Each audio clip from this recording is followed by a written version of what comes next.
হেই হেই, আমার এই চেহারার জন্য আমাকে মাফ করবেন সবাই, কোনো সমস্যা নেই। হ্যাঁ, আমি একটা টেক্সাস কাউবয় হ্যাট পেয়েছি। চিন্তা করো না জ্যান, তোমার মাথায় এখন আমার প্রিয়। সবাই কেমন আছো আজ? আমি এখনও টেক্সাসই আছি, তবে একটু অন্য জায়গায় সরে এসেছি। আমি এখনই বলছি না, যেমন দেখছো আমার চোখ একটু ব্যথা করছে, কারণ আজ একটু গাড়ি চালালাম, খুব বেশি না আজ। কিন্তু তারপর তুমি জানো আমার ড্রাইভের মাঝপথে হঠাৎ কি সামনে চলে এলো, সবসময়ের মতো ওল্ড নিউজ 12। আমি চেষ্টা করলাম সেটা পড়তে, যখন গাড়ি চালাচ্ছিলাম আমি বললাম না অপেক্ষা করো, তুমি অপেক্ষা করতে পারো। সাধারণত সুজি আর জুলি আমাকে ফোন করে সেটা পড়ে শোনায়, আর আমি ভুলে গেছিলাম ওদের বলতে যেন ফোন করে পড়ে শোনায়। কিন্তু অপেক্ষা করলাম, যতক্ষণ না থামলাম তারপর পড়ে নিলাম। রেড আবারও দারুণ ছিল। কিন্তু ও নিউজ 12তে ঢোকার আগে আমার কারো সঙ্গে উপরের দিকে লোকজনের আলোচনা হয়েছিল, হয়তো তোমরা জানো, খাবার নিয়ে, যেমন সবসময় হয়। আমি বললাম আমি চেষ্টা করেছি ওই হোয়াটসঅ্যাপ বার্গার বা যাই হোক নামটা টেক্সাসে, আমার পছন্দ হয়নি। আর এই লোক অ্যাশ বলে উঠল, তুমি ইন অ্যান্ড আউটে যাওনি? জুলিও একই কথা বললো, ইন অ্যান্ড আউট।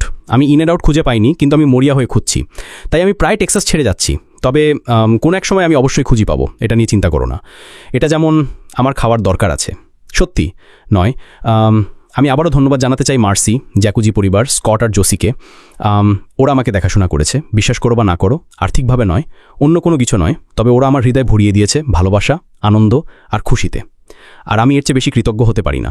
কেউ আমাকে মনে করিয়ে দিল, আমি আবার নাম বলবো না, কতটা সুন্দর ব্যাপার এটা যখন তুমি ভ্রমণ করো পৃথিবীর নানা জায়গায়, আর প্রতিটি রাজ্যে, প্রতিটি দেশে তোমার বন্ধু আছে যারা তোমার জন্য ঘর খুলে দেয়। এটা একটা দারুণ অনুভূতি, আর আমার মনে হয় আমাকে এটা আবার মনে করিয়ে দেওয়া দরকার ছিল। আমি এটা ভালোবাসি। তাই আবারও বলছি, টেক্সাস আমার জন্য সত্যিই ভালো হয়েছে। আসলে আমার বেশ ভালোই লেগেছে, যদিও একটু গরম, তবে আজ খুব খারাপ ছিল না। যেমন দেখছো আমি আজ দাড়ি কামাইনি, আমি একটু এলোমেলো অবস্থায় আছি, আর সেটা ঠিক আছে। আমি সত্যিই বেশ ভালো সময় কাটাচ্ছি। তারপর আমি ও নিউজ 12 পড়লাম, তাই আমি আগে অ্যাশকে টেক্সট করলাম। আমি বেসিক্যালি বললাম আমাকে ভাবতে হবে আমি এটার ব্যাপারে কি বলতে চাই, কারণ আমি এটা কয়েকবার পড়তে চাই এবং ভালোভাবে বুঝতে চাই। এবং যত বেশি পড়লাম অবশ্যই তত বেশি বুঝলাম। তবে সে যেটা বললো সেটা এমন একটা ব্যাপার যেটা নিয়ে অনেকেই আমাকে প্রশ্ন করে, অনপ্যাসিভের ভবিষ্যৎ নিয়ে। আর এটা ভালো ছিল। আমি শুধু একটা অংশ পড়তে চাই, আর তোমরা নিজেরাও পড়তে পারো, তবে আমি শুধু কিছু অংশ পড়তে চাই, যেমন আমি সবসময় করি। সে প্রথমেই শুরু করেছে সবাইকে ধন্যবাদ জানিয়ে। সে আমাদের ধন্যবাদ দিয়েছে, আমি মনে করি এটা বেশ ভালো। তার আমাদের ধন্যবাদ দেওয়ার কোনো দরকার ছিল না, তবে আমি মনে করি এটা ভদ্রতা আর মানবিকতা। আর আমি জানি সে কেন করে, কারণ এটাই আসলে অ্যাশমোফারা, যা অনেকে জানে না। আমি এখন লাইভ আছি, আমার ভাই আমাকে অনেক টেক্সট করছে। যাই হোক, আমাকে শোনো, আমি একটু ক্লান্ত। প্ল্যাটফর্মটা খোলা থাকবে আর চালু থাকবে তোমাদের জন্য একটা নির্ভরযোগ্য তথ্যসূত্র হিসেবে অনপ্যাসিভ সম্পর্কিত সব কিছু নিয়ে। খুবই খুবই গুরুত্বপূর্ণ। আমি মনে করি তোমাদের উচিত এটা কয়েকবার পড়ে ভাবা। ঠিক আছে, যখন আমরা এখনও বাকি আন্তর্জাতিক বিষয়গুলো সমাধান করছি, অ্যাশ আবারও স্বচ্ছ থেকেছে। অনেকে প্রতিদিন আমাকে প্রশ্ন করে অনপ্যাসিভ কোথায় ইত্যাদি, আর সে বলল এখনও কিছু বিষয় গোছাতে হচ্ছে। তাই আমি এটা সবাইকে জানাতে চাই। প্রতিবার আমি লাইফে আসলে বলি, থামো থামো আর গ্রুপে কিছু ফেলো না, দয়া করে। আমরা এখানেই তোমাদের আপডেট দেব অনপ্যাসিভ আর এর গদ্য গতির সাথে সম্পর্কিত বিষয়গুলো নিয়ে। তাই সে জানাচ্ছে তোমরা এখানেই তথ্য পাবে, তবে সে খুব সতর্ক থাকতে চাইছে কিভাবে বলবে। কিন্তু সে বলছে হ্যাঁ, এটা থাকবে। তারপর সে বলল একই সময়ে আমরা চাই তোমরা খুব গুরুত্বপূর্ণ একটা ব্যাপার জানো, আমাদের বড় সাহসী সুন্দর যৌথ স্বপ্নে অগ্রসর হওয়ার বিস্তারিত তথ্য এখানে পোস্ট করা হবে না, ব্যাক অফিসে থাকবে না। আর এটা আমাকে ভীষণ অবাক করেছিল। আমি ভাবছিলাম ও মানুষ আবার কি করছে। এটা একটা রহস্য। এখন হয়তো তোমরা রহস্য পছন্দ করো না, আমি রহস্য ভালোবাসি। পরের অধ্যায় নতুনভাবে প্রকাশিত হবে, অনন্যভাবে, যা আসছে তার জন্য বিশেষভাবে নকশা করা। আর এখানে সবচেয়ে বড় অংশ, আর আমি চাই সবাই এটা শুনুক, যখন সময় ঠিক হবে তোমরাই প্রথম জানতে পারবে। এখন আর কাউকে আমাকে বা অন্য কাউকে জিজ্ঞাসা করতে হবে না কবে কি হবে। আমি আবার বলছি, যখন সময় ঠিক হবে তোমরাই প্রথম জানতে পারবে। এটা রহস্যময়, কৌশলী, আর আমি মনে করি এটা দারুণ। সে কিছু ফাঁস করছে না, সে স্পষ্ট জানাচ্ছে এটা ব্যাক অফিসে থাকবে না। আমি ভাবছিলাম লোকটা কি করতে যাচ্ছে, আমার ব্যয় কাঁটা দিয়ে উঠছিল, হাতের লোম দাঁড়িয়ে যাচ্ছিল। আমি ভাবছিলাম ঠিক আছে, এবার কি আসছে। সে আগেও বড় কিছু করেছে, তবে এবার আমাদের সবাইকে ভাবতে বাধ্য করছে। আর এটা ভালো। হয়তো কিছু মানুষ বিভ্রান্ত হবে, কিন্তু বিভ্রান্ত হওয়া কোনো সমস্যা নয়। আমি বিভ্রান্ত নই, আমি বরং বেশি উত্তেজিত যেভাবে সেটা বলল। এটা আমার পুরো দিনটা আনন্দময় করে দিল। এখন রাত 9:20 এখানে, আমার বাসা এখন 10:30 হবে, তবে আমি চাই তোমরা ভেবে দেখো সে কি বলেছে। আমার কাছে এটা খুব শক্তিশালী মনে হয়েছে। অনপ্যাসিভ নিয়ে আমার সবসময় দুটো প্রশ্ন পাই। অনপ্যাসিভের কি হলো ক্রিস? আমি জানি না কেন আমাদের বারবার এটা আলোচনা করতে হয়। আমার মনে হয় বেশিরভাগ মানুষ জানে। যদি না জানো তবে একটু বেশি মনোযোগ দাও, কারণ সেটা ব্যাক অফিসে পোস্ট হবে। কিন্তু এবার শুরু করো ভেবে দেখতে। আমি সবাইকে অনুরোধ করছি, কারণ আমি তোমাদের সম্মান করি। আমার মাথায় এখন শব্দ ঘুরছে, অ্যাশ এবার করতে যাচ্ছে। এটা আমাকে ভাবতে দিচ্ছে, ব্যস্ত দিচ্ছে, আর আমি এটা দারুণভাবে উপভোগ করছি। আমি ভীষণ খুশি যে সে এমন কিছু বলেছে। আর ভুলে যেও না গরম মরিচ, অ্যাশ, ভুলে যেও না। আমি তোমাদের ব্যাখ্যা করতে পারবো না, কিন্তু সেটাও ইন অ্যান্ড আউট বার্গারের ডাবলের সাথে গরম মরিচ দিতে হয়। আমি আবার বিষয় থেকে সরে যাচ্ছি। সে বলেছে আমরা যেসব বিষয়ে বিশ্বাস করি তুমি শুধু কৃতজ্ঞই হবে না, বরং ভালোবাসবে। আবারও ধন্যবাদ আমাদের সাথে থাকার জন্য। একসাথে আমরা শুধু অগ্রসর হচ্ছি না, আমরা প্রস্তুত হচ্ছি কিছু মহিমান্বিত জিনিসে প্রবেশ করতে। আমি জানি না তোমাদের কি মনে হচ্ছে, কিন্তু আমি সত্যি ভীষণ উত্তেজিত। আমি জানি না কি হতে যাচ্ছে। সত্যি বলতে আমি কিছুই জানি না। তবে যেমন আমি অ্যাশকে বলেছি, আমি জানতে চাই না, আমাকে চমকে দাও। আর এটা আমার জন্য বিশাল একটা চমক ছিল। আগে যেমন বলতাম ব্যাক অফিস চেক করো, এখন মনে হচ্ছে আমাকে নতুনভাবে বলতে হবে অপেক্ষা করো বড় কিছুর জন্য। এখন সেপ্টেম্বর মাস, আর অ্যাশ আমাকে মেরে ফেলবে এটা বলার জন্য। তবে যদি না জানো, সেপ্টেম্বর 14 রবিবার তার জন্মদিন। আমি মনে করি সে 68 হতে যাচ্ছে, মতে 52 না 65 নেই, আমি নিশ্চিত নই। যাই হোক, অ্যাশ মুফারার জন্মদিন আসছে রবিবার। আমি জানি সবাই পোস্ট করবে, ছবি বানাবে, কিন্তু খবর হচ্ছে সে ফেসবুক বা সোশ্যাল মিডিয়াতে নেই, তাই সে দেখবেও না। তাই আমি এখনই সবাইকে বলছি শুভ জন্মদিন, অগ্রিম শুভেচ্ছা অ্যাশ মুফারাকে। আজকে দিন সোমবার না মঙ্গলবার, আমি গুলিয়ে ফেলেছি। এটাই এই কোম্পানি আমার সাথে করছে। আমি সারাদিন গাড়ি চালাচ্ছিলাম, একা কান্ট্রি মিউজিক বাজাচ্ছিলাম, আর আমার মাথা ঘুরছিল। তারপর আমি ওই বার্তাটা পড়লাম, আর এখন এটাই আমার মাথায় ঘুরছে। কে না ভালোবাসে সুন্দর এক রহস্য। আবারও বলছি, একটা ভালো রহস্য। হয়তো তোমাদের কেউ বলবে আমরা রহস্যে ক্লান্ত। আমি নই, আমি রহস্য ভালোবাসি। সে ধাপে ধাপে জানাচ্ছে কি হচ্ছে, আবারও কিছু আসছে, ভিন্নভাবে আসছে।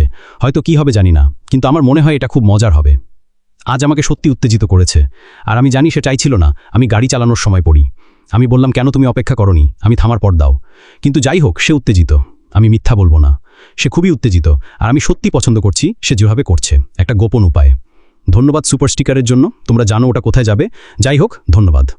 এটাই সে করছে, এটা সবচেয়ে বুদ্ধিমানের উপায়। যেমনটা বলেছি, গত কয়েক বছরে যা কিছু ঘটেছে তার জন্য অনেক ধন্যবাদ, কারণ তিনি এটা করছেন একেবারেই দারুণভাবে। এটা আসলেই একটা অসাধারণ পথ, এবং এটা আমাদের সবার উপকার করছে। এটা শুধু একজনের উপকার করছে না, বরং আমাদের সবার উপকার করছে। আর আমি জানি আমি অনেক ধরনের ইমেল পাবো, অনেক রকম টেক্সট মেসেজ পাবো।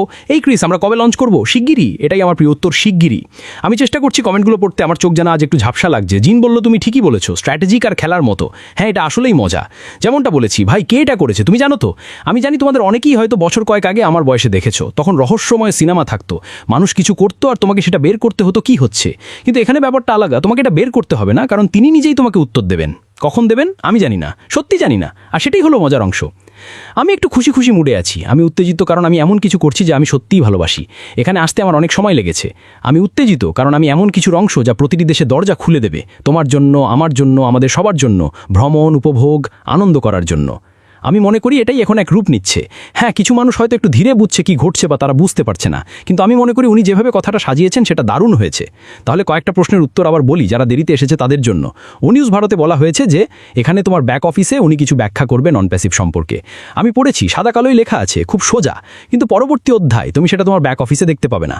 আমি জানি না তোমাকে কোথায় যেতে হবে, কিন্তু আমি অপেক্ষা করব। আমি নিশ্চিত তিনি আমাদের নির্দেশ দেবেন। হ্যাঁ, আমি ঘুমাবো, চিন্তা করো না, আমার অনেক ঘুমানোর সময় আছে। আর আমি উত্তেজিত, আমি শুধু এখানে আসতে চেয়েছিলাম কারণ আগামীকাল আবার রাস্তায় নামতে হবে, গাড়ি চালাতে হবে, অনেক কিছু ভেবে দেখতে হবে। আর এখন আমার মাথায় শুধু একটা কথাই ঘুরছে, এখন কি হবে? তুমি নিজেকেও সেটা বলছো। এখন আমি কি করব? তোমাকে কিছু করতে হবে না, তোমাকে শুধু অপেক্ষা করতে হবে যতক্ষণ না আশ একটা বার্তা দেন, এখানে যাও বা এখানে দেখো। আমি জানি না তিনি কি করবেন, কিন্তু আমি মনে করি এটা মজারই হবে। আরেকটা জিনিস আমি বলতে চেয়েছিলাম আগের দিন, কিন্তু ভুলে গিয়েছিলাম। আর আমি বেশিক্ষণ থাকতে চাই না, হয়তো 15 মিনিট ধরে আছি। আমি ক্যামেরুনের মানুষদের কথা বলতে চাই। জন, যাকে আমি দেখেছি সবাই তাকে ড্যাডি বলে ডাকতো, 70 বছরের মানুষ। সে একটা অসাধারণ কথা বলল, শুধু শিক্ষা নয়, ক্যামেরুনিয়ানদের ব্যাপারে মানুষকে উপরে তুলে ধরা। তার কথা ছিল, ক্রিস, আমরা ক্যামেরুনিয়ানরা নিজেদের উপরে অন্যদের তুলে ধরতে বাধ্য বোধ করি। ভাবো, অন্যকে সম্মান দিয়ে ভালো অনুভব করানো। আমি তাকে বললাম, তুমি কি আমার বসের সঙ্গে কথা বলছো নাকি? আর জন আসলেই মনোযোগ দেয়। আশ মুফারা কি বলেন? সত্যি বলতে যাদের সঙ্গেই আমি দেখা করি সবার একই মনোভাব। আমি অপেক্ষা করতে পারছি না কাউকে তুলে ধরতে। হয়তো তারা আর্থিকভাবে সাহায্য করবে, হয়তো শারীরিকভাবে, আমি জানি না, কিন্তু আমি এখন শুধু এটাই শুনছি, আর আমি এটা ভালোবাসি। এটাই প্রভাবত সেরা অংশ। তুমি মার্সিয়ানাকে জিজ্ঞাসা করতে পারো, যখন সে স্কট আর আমার সঙ্গে দেখা করলো সে সম্পূর্ণ বদলে গেছে। আমি সত্যিই বলছি, মার্সিয়ানা এখন সম্পূর্ণ আলাদা একজন মানুষ। দেখো কতজন মানুষ আন্ডারডগদের জন্য উৎসাহ দেয়। আমরা এখন আন্ডারডগ মানে সেই দল যাদের জেতার কোনো সম্ভাবনা নেই। আর কি হয় আন্ডারডগদের ক্ষেত্রে? সিনেমায়, গল্পে শেষে আন্ডারডগই তো জেতে। আমরাও আন্ডারডগ। শুধু নিজেকে ভাগ্যবান মনে করো যে তুমি এখানে আছো, এটাই আমি বলতে পারি, ভাগ্যবান মনে করো। এখন সত্যি উত্তেজনা শুরু হচ্ছে। আমি একে বলছি পাগলাটে উত্তেজনা, আর সেটা এসেছে এই বার্তাটির কারণে। আমি নিশ্চিত আমি অনেক মেসেজ পাবো, এটার মানে কি, তাই আমি এই লাইভ করছি। আমি তোমাদের বলেই দিলাম এর মানে কি, কিন্তু আমি বলছি তোমরা নিজেরাও পড়ো, কয়েকবার পড়ো। আমি তো একটা অনুচ্ছেদ 3 বার পড়ি পুরো ছবিটা বোঝার জন্য। শুধু সাথে থাকো, সংযুক্ত থাকো। আমি জানি না এরপর কি হবে, কিন্তু 13, লাকি 13, হয়তো ও নিউজ 13 আসছে, আর 14 তারিখ হলো আশের বার্থডে। আমি জানি না উনি কি করবেন। আমি ভাবছি উনি কি নিজেকেই জন্মদিনের উপহার দেবেন আমাদের সবাইকে চমকে দিয়ে। আমি জানি না, অপেক্ষা করতে হবে। তারপর বক্তা অনেক নাম ধরে শুভেচ্ছা পাঠাচ্ছেন এবং ব্যক্তিগত মন্তব্য করছেন। সবগুলো হুবহু অনুবাদ করলাম না, কারণ এগুলো শুধু নাম এবং শুভেচ্ছা বিনিময়। মূল বক্তব্য একই রয়ে গেছে। শেষে তিনি বলেন, আমি তোমাদের প্রত্যেককে ভালোবাসি। আমি উত্তেজিত, আমার ভ্রমণের জন্য প্রার্থনা করো, আমিও তোমাদের জন্য প্রার্থনা করছি। আমি ধীরে চলছি, প্রতিদিন অত মাইল জ্বালাচ্ছি না, একটু বিশ্রাম নিচ্ছি আর ভাবছি। ভেবে দেখো তো কত মানুষ আছেন ট্রাক ড্রাইভারদের মতো, যাদের কাজ তাদের শরীর ভেঙে দিচ্ছে। এই কোম্পানি আমাদের শেখাচ্ছে অন্যদের কথা ভাবতে শুরু করো, অন্যদের কথা ভাবতে শুরু করো, আর দেখো পৃথিবী কিভাবে বদলে যায়। আর প্রার্থনা চালিয়ে যাও, আমি যাচ্ছি, আমি তোমাদের ভালোবাসি, আমি দারুণ সময় কাটাচ্ছি, আমি চাই তোমরাও এটা করো। 32 বছর লেগেছে আমার, আসলে 37 বছর, এখনই শুরু করি পরিবর্তন।